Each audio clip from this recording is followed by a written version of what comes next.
गोविंदा नाम मेरा, ये एक अच्छी पिक्चर है मेरे हिसाब से। तो इसके बारे में जो भी मुझे बात करनी है उसके बारे में मैंने इस वीडियो में बात करी है। इस ऑडियो को मैं पिक्चर देखते हुए रिकॉर्ड कर रहा हूँ, इसलिए इसको आप एक कमेंट्री समझ सकते हो। अगर आपको पिक्चर याद है और अभी भी आपके दिमाग में है तो आप बस इसको सुन सकते हो, या फिर साइड बाय साइड हॉटस्टार पर गोविंदा नाम मेरा चलाकर इस कमेंट्री को सुन सकते हो। तो शुरू करते हैं शुरुआत से। गोविंदा नाम मेरा की शुरुआत होती है कहानी के बीच से। एक ऐसा मोमेंट जो ऑडियंस के मन में क्यूरियोसिटी तैयार करेगा कि अरे, ये मरना क्यों चाहता है। नहीं नहीं नहीं, उसे नहीं मरना चाहिए। एक सिंपैथी पैदा करने के लिए। अगर ये कोई ट्रेजेडी, ड्रामा या फिर थ्रिलर जैसी कहानी होती तो इसमें ये सीन का महत्व समझ में आता है, लेकिन कॉमिकल टोन में ये थोड़ा सा सीन बोरिंग लगता है। शायद इसीलिए उस पागल भिखारी कैरेक्टर को इसमें इंट्रोड्यूस किया है। पहले मुझे लगा कि इस भिखारी का स्टोरी में कुछ आगे इन्वॉल्वमेंट होगा, पर नहीं। इस पिक्चर में जो स्टोरी टेलर है उसने साइड कैरेक्टर्स को या फिर एक्स्ट्रास को इस तरह से डेवलप किया है ताकि अगर कोई भी सीन में उसकी एनर्जी डाउन हो रही हो तो अन्य कैरेक्टर्स उस एनर्जी को डाउन ना होने दे। ये जो सीन है ना, उसमें वो एंड में डायलॉग बोलता है, मुंबई की एक खासियत है कि हर एक की लाइफ में ट्विस्ट जरूर आता है। ये सेम डायलॉग उस जैसा है चेन्नई एक्सप्रेस में, जिसमें शाहरुख खान कुछ बोलता है कि मेरी उम्र के होने तक लाइफ में एक हाथ ट्विस्ट आ ही जाता है। इन दोनों पिक्चरों में कॉमन ये है कि कॉमेडी इतनी अच्छी है ना कि जब कहानी आगे बढ़ती है तो जो भी ट्विस्ट है ना उससे कोई मतलब ही नहीं रहता है। लेकिन ऐसा हो सकता है कि किसी को कॉमेडी अच्छी ना लगी हो। उन लोगों के लिए ये ट्विस्ट इंपॉर्टेंट है कि वो पिक्चर को आगे देखते रहे। इस पिक्चर के टाइटल में वो बंदूक की गोलियों का कुछ ज्यादा ही इंपॉर्टेंस है। ये मेरे को कुछ हद तक अच्छा नहीं लगा, क्योंकि जब सबसे पहले मैंने गोविंदा नाम मेरा के बारे में सुना था और उनके जो सोलो पोस्टर्स देखे थे तीन मेन कैरेक्टर के, तो काफी एक्साइटमेंट जगी थी कास्ट देखकर, उनका लुक देखकर। लेकिन जब ट्रेलर देखा ना और इसमें जो ये suspense, murder mystery, thriller aspect देखा, तब मैं थोड़ा डिसअपॉइंट हो गया कि यार ये नहीं होना चाहिए था। लेकिन पिक्चर देखने के बाद मैं फाइनली कह सकता हूँ कि मर्डर मिस्ट्री भाड़ में जाए, ये पिक्चर वैसी ही है जैसी मुझे चाहिए थी। फिर टाइटल के बाद हम लोग जाते हैं सीधा फ्लैशबैक में 3 महीने पहले और एक खंडर वाला घर देखते हैं।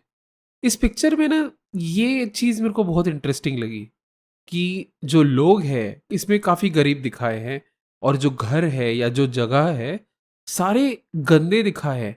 लेकिन इस गंदगी में भी ना एक अमीरी दिखाई है, एक पॉशनेस दिखाया है। शायद ये चीज़ धर्मा से आती है, धर्मा के अमीर गरीब। ये कोई कंप्लेन नहीं है, क्योंकि अगला ही सीन ड्रीम सीक्वेंस है और यहाँ से जो स्टोरी मेरा इंटरेस्ट पकड़ती है ना वो पकड़े रखती है। इसका कारण है कि इस पिक्चर में जो भी क्रिएटिव डिसीजंस लिए है ना, बहुत ही सोच समझ के लिए है। जैसे ये जो ड्रीम सीक्वेंस है इसमें बैकग्राउंड में जो म्यूजिक चलता है, भरो मांग मेरी भरो, ये ऐसा नहीं कि बस कोई भी गाना उठा के डाल दिया। इसका स्टोरी में आगे महत्व है।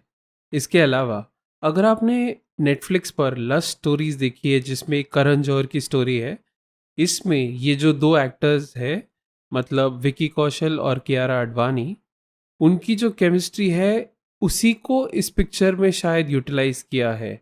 तो अगर आपको वो शॉर्ट फिल्म अच्छी लगी है तो ये भी अच्छे लगने के चांसेस है। शायद इसीलिए मुझे एक्साइटमेंट थी इस पिक्चर के लिए ट्रेलर आने से पहले। अहिला, ये जो वर्ड है ना, क्लियरली वो आमिर खान के डायलॉग से उठाया है अंदाज अपना अपना में, जो एक पुरानी पर मज़ेदार पिक्चर है। प्यार मुझे करो इस लाइन के बाद गाना चेंज करके चोली के पीछे क्या है, ये चेंज करने का मुझे लॉजिक समझ में नहीं आया। मतलब वो पहले गाने जितना इफेक्टिव नहीं लगता। एक और बात, सपने में हम सिर्फ देखते या फिर सुनते नहीं है, हमें चीज़ें महसूस भी होती है। तो जब वो सुक्कू गोविंदा को गाल पे थप्पड़ मारती है, तब वो उसके राइट गाल पर मारती है और लगातार मारते जाती है, लेकिन जब उसकी नींद खुलती है जो उसकी जो वाइफ उसके पैर से मार रही है, वो गोविंदा के लेफ्ट गाल पर मार रही है। ये एक मिसमैच है जो अजीब लगता है। अब हो सकता है कि ये दो सीन अलग दो दिनों पे शूट किए हो और किसी ने उतना ध्यान नहीं दिया हो, पर अगर ये डायरेक्टर की क्रिएटिव चॉइस है तो क्यों ये मुझे समझ में नहीं आया। अगर दोनों सपने में और उठने पर एक ही गाल पे इंटरेक्शन होता तो ज़्यादा अच्छा होता मेरे हिसाब से। एक और इंटरेस्टिंग बात ये सीन में ऐसी है कि जो हस्बैंड एंड वाइफ है उन दोनों के बीच में बनती नहीं है, क्लियर है ये। लेकिन अगर बनती नहीं है तो फिर वो एक ही बेड पे क्यों सोते हैं। ऐसा भी नहीं है कि जॉइंट फैमिली और घर में लोग रह रहे हैं तो दिखावा करना पड़ता है। बस दोनों ही रह रहे घर में तो अलग अलग जगह पे या अलग अलग बेड पे भी सो सकते हैं। शायद ये एक पहला हिंट है जो हमें आगे जाकर पता चलता है कि जो वाइफ गौरी है और उसका जो बर्ताव है अपने पति की तरफ वो किस वजह से है। ऐसा नहीं कि वो शादी करके नाखुश है। इसके बाद जब गोविंदा बेड से उठता है ना तो उसका पैर बेड को लगता है। मेरे को नहीं लगता कि ये प्लान्ड है। ये प्लान्ड होना बहुत मुश्किल है। शायद से ये इम्प्रोव है कि गलती से पैर को लगा और जैसा कैरेक्टर रिएक्ट करेगा वैसा ही उसी ने रिएक्ट किया। ये एक अच्छे एक्टर की खासियत है और अच्छे डायरेक्टर की, क्योंकि उसको इस सीन में उसने रखा। इसके बाद एंट्री होती है मेड की, मंजू, जिसका काफ़ी अनकन्वेंशनल बिहेवियर है। वो तेज़ बोलती है, हमेशा गुस्से में रहती है और सिर्फ गोविंदा से बात करते समय एकदम बदतमीजी से बातें करती है। इसका क्या कारण है? शायद से गौरी ने उस मेड को बिगाड़ के रखा है। लेकिन उसको बिगाड़ने का कारण ये है कि वो अपने पति से एक स्पेसिफिक रिएक्शन चाहती है। इसीलिए गौरी, जो गोविंदा की वाइफ है, उसकी बैक स्टोरी में जाते हैं जो दिखाई नहीं है। गोविंदा और गौरी की अरेंज मैरिज हुई थी, लेकिन वो उस लड़की की सहमति से हुई थी। शायद उसने गोविंदा में कुछ अच्छा देख लिया हो या फिर पसंद आ गया हो और वो अपना पुणे का घर छोड़कर मुंबई आ गई और गोविंदा के साथ रहने लगी। पहले उसने एक अच्छी वाइफ बनने की कोशिश की, लेकिन उसने देखा कि गोविंदा का फिर भी उसकी तरफ ध्यान नहीं है, क्योंकि वो किसी और से प्यार करता है। इसीलिए वो अलग अलग तरीके आजमाने लगी अपने पति का अपनी तरफ ध्यान आकर्षित करने के लिए। उनमें से एक तरीका है अपने पति के साथ बुरा बर्ताव करना और नौकरानी को भी वैसा ही बर्ताव करने के लिए मोटिवेट करना। इसी कारण से ना वो घर छोड़ के जाती है और ना ही उस पति से अलग सोती है। गोविंदा का मेड के साथ जो झगड़ा होता है उसमें एक और इम्पोर्टेंट चीज होती है, वो लेटर का आना। स्टोरी टेलिंग में एक नियम है, अगर एक सीन है जिसमें हीरो बुरी तरीके से फंसा हुआ है, अपने विलन से लड़ रहा है और मरने ही वाला है, तब वो अचानक ड्रॉवर खोलता है और गन निकालकर उस विलन को मार देता है और जीत जाता है। अगर आप ऐसा का ऐसा अगर ऑडियंस को दिखाओगे ना तो मजा नहीं आएगा। ऐसा नहीं है कि हीरो को गन चाहिए थी और अचानक गन प्रकट हो गई। तो आपको कहानी में शुरुआत में जब उस गन का कोई महत्व नहीं है, तब आपको उसको एस्टैब्लिश करना है कि गन ड्रॉअर में है। वैसे ही जो ये लेटर है, इसका स्टोरी में काफी ज्यादा इंपॉर्टेंस है जो आगे जाकर पता चलता है, लेकिन इसका सेटअप शुरुआत से होता है। ये एक अच्छी बात है। इसके अलावा ना एक और ट्रिक है सीन पैरेलल्स। मतलब एक कहानी में दो अलग सीन जो अलग टाइम पे आते हैं लेकिन एक जैसे है। इसमें सिर्फ अंतर इतना है कि जो एक इमोशनल स्टेटस होता है कैरेक्टर्स का वो अलग है, इसलिए उसको देखने में मजा आता है। जैसे इस पहले सीन में मेड अपनी सुपीरियोरिटी दिखाती है और गोविंदा को चाय बनाने के लिए बोलती है, लेकिन उसका ट्विस्ट ऑपोजिट सीन आगे जाकर आता है जब एक गोविंदा का बिहेवियर अलग होता है और वो मेड को चाय बनाने के लिए बोलता है। अब वो जो दूसरा सीन है ना, वैसे ही इंटरेस्टिंग है देखने में, लेकिन इस सीन की वजह से वो वाले सीन का इम्पोर्टेंस और जो अपील है ना और बढ़ जाता है। गोव्या, गोविंदा नाम मेरा, इस पिक्चर का नाम ये क्यों है? अगर आपने मेरा रिव्यू देखा है तो उसमें मैंने पहले एक ओम शांति ओम का सीन डाला है जिसमें शाहरुख खान का जो कैरेक्टर है वो बोलता है कि ओम प्रकाश मखीजा नाम से वो एक्टर कभी नहीं बन सकता। ये इंपॉर्टेंट प्लॉट पॉइंट है जो इसमें भी दिखता है। गोविंदा अपने लाइफ में कुछ बड़ा करना चाहता है फिल्म इंडस्ट्री में, लेकिन फिल्म इंडस्ट्री में वो सादे नाम के साथ कुछ नहीं कर सकता। इसीलिए वो अपना नाम गोविंदा रखना चाहता है, लेकिन कोई उसके नाम को वैसे बोलता नहीं है। हमेशा उसको अलग अलग नाम से पुकारा जाता है, जैसे उसकी वाइफ उसको गोविया बुलाती है, और आगे हम देखेंगे किन किन अलग नामों से उसको बुलाया जाता है, लेकिन गोविंदा नहीं बोलते। इसीलिए वो हर बार सबको याद दिलाने की कोशिश करता है, गोविंदा नाम मेरा। लेकिन एक इंटरेस्टिंग बात पता है, उसका असली नाम गोविंदा नहीं है। एक और बात मैं इसमें हाईलाइट करना चाहता हूँ, डायलॉग्स। अच्छे डायलॉग्स में कैरेक्टर के साथ बहुत रेलेवेंस होता है।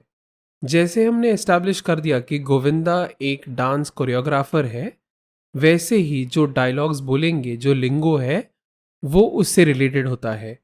और हर डांस करने वाले को पता है 5, 6, 7, 8 का मतलब। इस सीन में एक रिवील होता है, गोविंदा के पापा का नाम गोपी विश्वकर्मा, ये नाम याद रखना। और गोविंदा की बैक स्टोरी हम देखते हैं और कुछ इम्पोर्टेंट कैरेक्टर्स से मिलते हैं, जैसे गोविंदा की माँ आशा वाघमारे, उसके फादर की पहली वाइफ चारुलता और उसका बेटा विष्णु विश्वकर्मा। इस फ्लैशबैक में एक इंटरेस्टिंग बात है कि वो जो घर दिखाया है ना, 15 साल पहले भी उतना ही गंदा था जितना अभी प्रेजेंट डे में है। अब वैसे तो लॉज मुझे पता नहीं है, लेकिन शायद क्योंकि ये डिस्प्यूटेड प्रॉपर्टी है, इसीलिए इसमें रेनोवेशन करना या फिर साफ सुथरा करना शायद अलाउड नहीं है। फिर भी उनको वहाँ पे रहने दिया, क्योंकि शायद वो गरीब है और उन्होंने ऐसा दिखाया कि उनके पास रहने के लिए और कोई जगह नहीं है। फ्लैशबैक ख़त्म करके हम प्रेजेंट टाइम में आते हैं और एक इंटरेस्टिंग डिटेल नोटिस करते हैं। जो कि मैंने कहा था ना, जो पत्नी है गौरी, वो अभी भी चाहती है कि वो उसका पति उसे प्यार करे और उसका मैरिज वर्कआउट हो। उसका एक और हिंट है उसका अपने आप को मेंटेन रखने का तरीका। मतलब वो ब्यूटी पार्लर जाती है, अच्छा दिखने की कोशिश करती है और अच्छे कपड़े पहनने की कोशिश करती है। कपड़ों से एक इंटरेस्टिंग बात याद आई। अगर आपने वो ड्रीम सीक्वेंस देखा है, उसमें गोविंदा बोलता है, ये क्या साड़ी बड़ी पहन के आई है सुक्कू, कुछ सेक्सी मैक्सी टाइप पहन के आने का ना। कट टू प्रेजेंट, उसकी वाइफ ने वैसे ही कपड़े पहने हैं। ये मेड मंजू तो नोटिस करती है, लेकिन उसका पति गोविंदा देखता है पर नोटिस नहीं करता। उसको बस अपनी वाइफ पर गुस्सा है, इसलिए वो एक असली बंदूक भी खरीदता है, लेकिन यूज नहीं करता। क्यों? मन में ये प्रश्न आने से पहले ही उत्तर दे दिया जाता है। एक, उसको बंदूक चलानी नहीं आती। दो, भले ही उसका लास्ट नेम वाघमारे है, जिसका लिटरल मीनिंग टाइगर किलर, लेकिन उसमें हिम्मत नहीं है मारने की किसी को भी। ये इंपॉर्टेंट पॉइंट है एस्टैब्लिश करने के लिए कि आगे जाकर जब खून होता है, तब हमारे मन में कोई डाउट ना आए कि कहीं हीरो नहीं तो नहीं मारा अपनी वाइफ को। एक मिनट, इसमें डावरी की बात चलती है, तो अगर लड़की के फैमिली ने शादी में पैसा खर्च किया अपनी मर्जी से, तो क्या इसको डावरी कंसिडर किया जाता है? कॉमेडी के लिए ठीक है, लेकिन लीगली क्या ये सही है? ये सोचने वाली बात है। लेकिन स्टोरी के हिसाब से सोचे तो ये एक और तरीका है गौरी का इंश्योर करने के लिए कि गोविंदा शादी ना तोड़े। इसके बाद सीन है कोर्ट का, जहाँ पे जो उसका वकील है उसकी पैरालाइज्ड माँ को लेके आता है।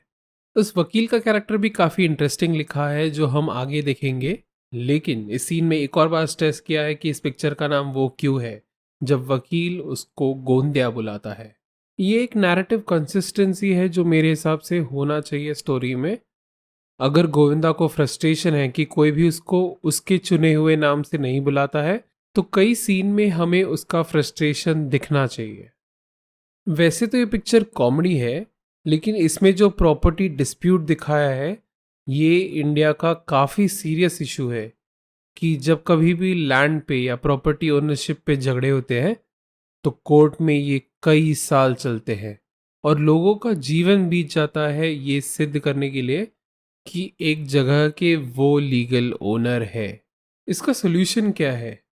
फिलोसॉफिकली सोचूं तो बस एक बात दिमाग में आती है, अगर हमारा ये जीवन भी उधार का है, ये शरीर अगर उधार का है, तो किसी प्रॉपर्टी पर, किसी जगह पर हम हमारा हक कैसे जता सकते हैं?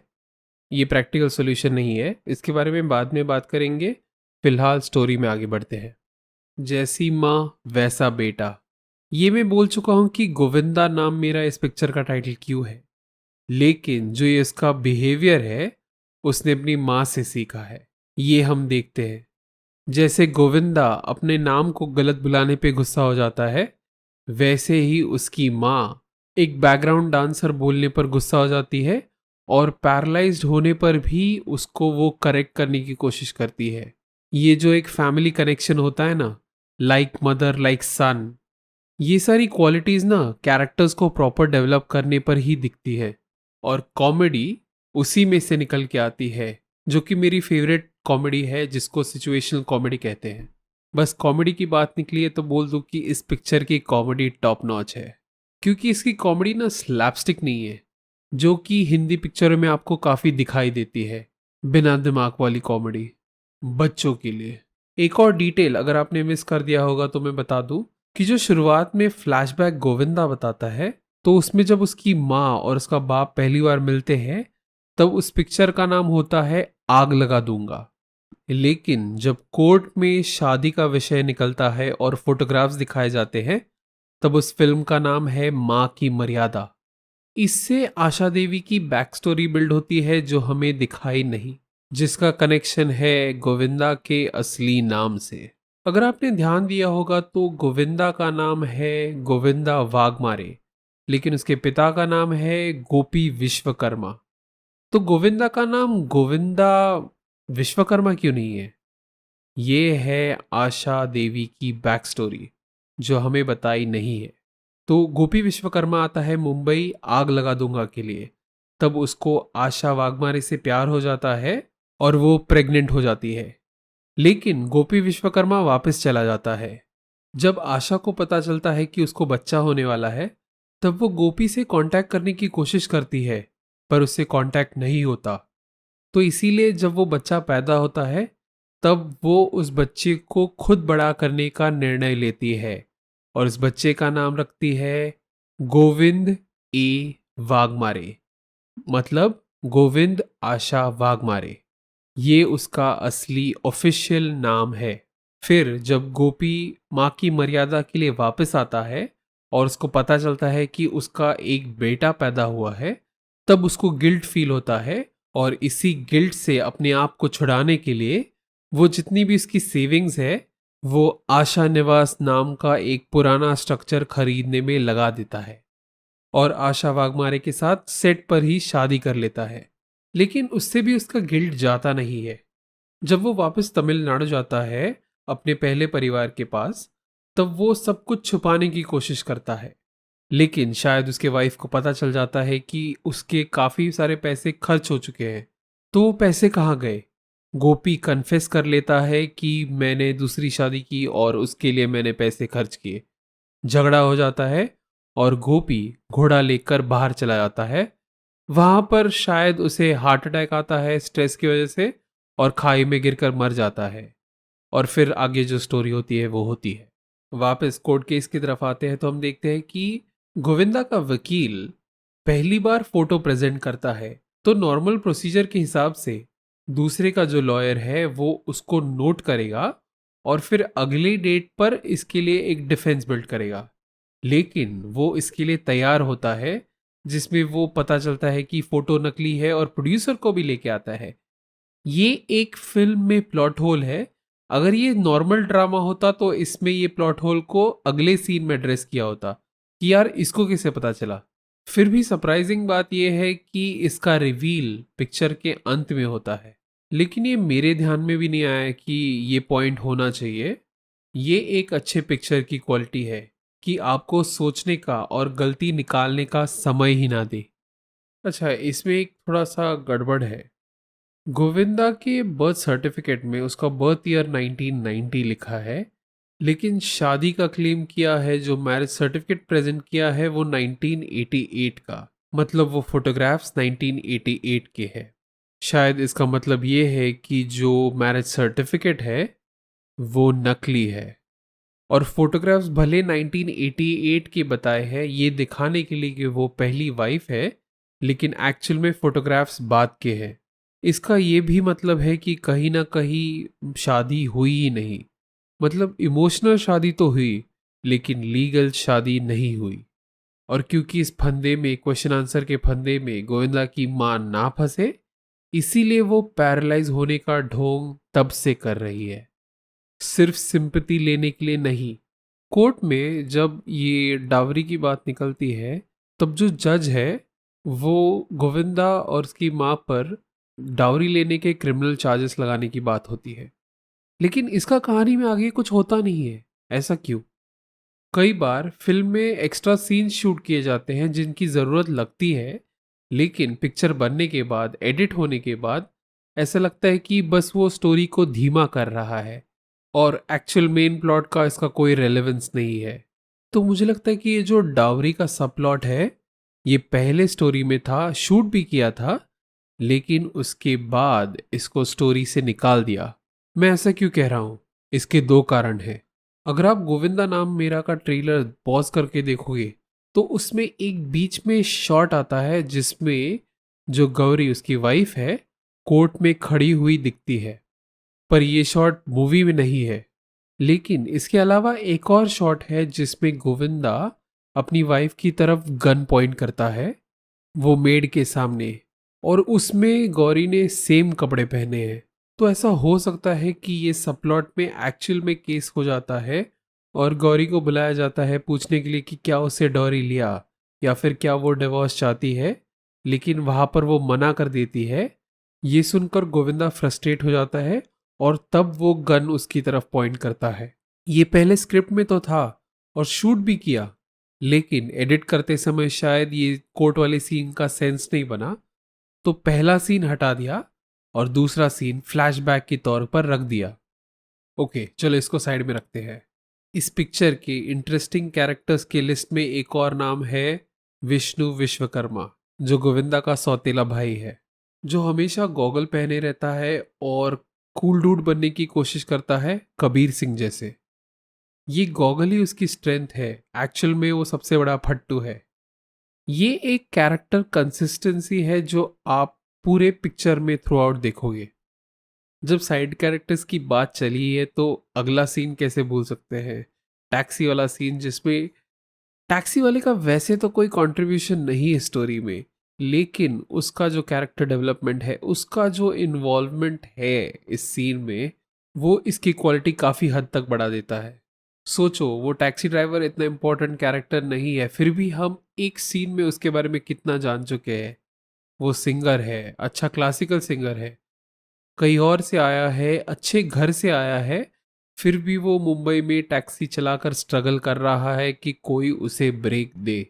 फिर भी एक तरह की चार्मिंग अकड़ है जिसमें वो बोलता है कि सभ्यता रखो या फिर बॉटल को मुंह लगा के पानी मत पियो। ये नहीं होता तो भी चलता, इस सीन में काफ़ी एनर्जी है, फिर भी एक ऐसे टैक्सी ड्राइवर का कैरेक्टर इंट्रोड्यूस किया क्यों? शायद डिस्ट्रैक्ट करने के लिए, क्योंकि वो जो लेटर शुरुआत में इस्टेब्लिश किया था वो हम फिर से देखते हैं। अगर ऑडियंस को डिस्ट्रैक्ट ना करे तो ये प्लॉट पॉइंट झट से पकड़ लेगी। एक और कैरेक्टर कंसिस्टेंसी जो मैंने बोला, लाइक मदर लाइक सन, जैसे गोविंदा को गलत नाम से बुलाओ तो उसका ईगो हर्ट जाता है, वैसे ही उसकी माँ को उसकी एज की याद दिलाओ तो उसका ईगो हर्ट हो जाता है और वो झट से गुस्सा हो जाती है। ये तो मैं पहले बोल चुका हूँ, उसमें कौन सी बड़ी बात है। इस सीन में जब सिचुएशन आउट ऑफ कंट्रोल हो जाती है, तब गोविंदा सबको शांत करने के लिए जोर से चिल्लाता है।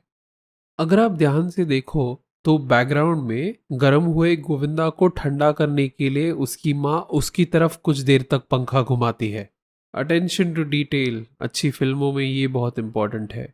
सिर्फ फोरग्राउंड एक्शन नहीं, बैकग्राउंड में क्या चल रहा है उसमें भी थोड़ा कॉम्प्लेक्सिटी लाओ। इसका एक और तरीका है कि जब एक चैप्टर खत्म हो रहा है, जैसे कोर्ट का चैप्टर खत्म हो रहा है, तो वो खत्म होने से पहले एक नया चैप्टर शुरुआत कर दो, जो हम इस टैक्सी के सीन में देखते हैं। ये एक थोड़ा ट्रिकी पार्ट है। जब हम कोई भी इंफॉर्मेशन देते हैं या फिर बताते हैं सीन में, तो अगर ज़्यादा बकबक की ना तो सीन बोरिंग हो जाता है। अब इस केस में बस वकील को वो पॉलिटिशियन और वो जो ड्रग डीलर है और उसका जो बेटा है उसके बारे में इंफॉर्मेशन देनी है। तो इसको इंटरेस्टिंग कैसे बनाएं? एक तरीका है जो टैक्सी ड्राइवर है उसको क्लासिकल सिंगर स्ट्रगलर बनाकर।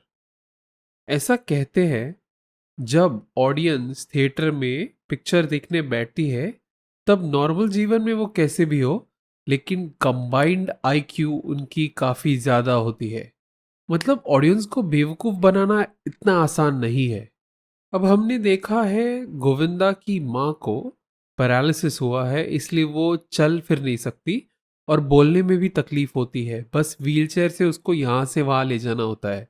ये हमने बस अब तक 3 सीन में देखा। जब वो वकील उसको लेके आता है, जब वो कोर्ट में बैठी है और वापस टैक्सी में आ रही है। अब एक बार कोर्ट में उस औरत का जो झूठी शादी का ढोंग है वो पकड़ा गया, तो ऑडियंस को अचानक दिमाग में आएगा कि शायद ये पैरालाइज होने का भी नाटक कर रही है। अगर ऑडियंस ने ये पॉइंट पकड़ लिया, मतलब उतना ही उनका इंटरेस्ट इस पिक्चर से उतर जाएगा। तो उसके लिए दो चीजें कर सकते हैं। एक तो ऑडियंस को कन्विंस कर दो कि ये पैरालाइज्ड औरत है। इसके लिए हम एक शॉर्ट सीन देखते हैं जब गोविंदा और वो वकील एक्चुअल में वो माँ को व्हीलचेयर के साथ उठाकर स्टेयरकेस से ऊपर लाते हैं। वैसे तो इस सीन का कोई आइसोलेटेड सिग्निफिकेंस नहीं है, लेकिन अब तक जो मैंने बोला कन्विंस करने के लिए, उसको व्हीलचेयर से उठाना, एक्चुअल मेहनत करते हुए दिखाना, तो कन्विंस हो जाता है कि वो शायद एक्चुअल में पैरालाइज्ड है।